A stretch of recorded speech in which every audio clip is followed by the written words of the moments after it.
Hello everyone, welcome back to my channel. গত কয়েক সপ্তাহ আগে আমার দিম্মা বাড়িতে কালী পুজো ছিল, তো সেটারই একটা ছোট্ট ব্লগ তোমাদের সাথে শেয়ার করব।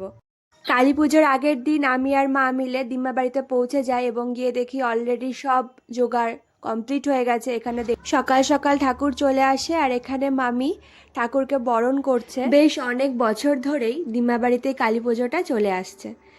ছোটবেলার অনেক কথা মনে পড়ে। যখন স্কুল লাইফে ছিলাম তখন পরীক্ষার জন্য বিভিন্ন সময় বা অনেক সময় কালী পুজোতে আসতে পারতাম না, তখন ভীষণ মন খারাপ করতো। স্কুলে যখন পড়তাম তখনকার ডিসেম্বর মাসটা একটা আলাদাভাবেই কাটতো।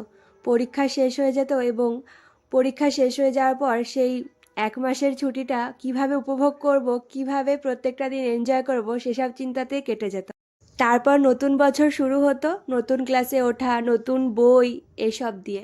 এখনও যখন আমি টিউশন পড়াতে যাই, স্টুডেন্টের নতুন বই এসব দেখে আমি সে আগের মতো ছোটোবেলার মতো এক্সাইটেড হয়ে যাই।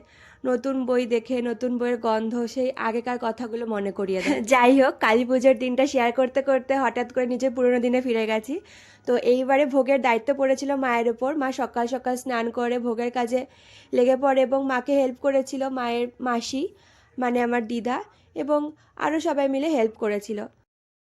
সারাটা দিন আমার খুব একটা ব্যস্ততার মধ্যে কাটেনি, তবে সবার অনেকটা ব্যস্ততার মধ্যে কেটেছে এবং সারাটা দিন আমরা অনেক মজা করেছি।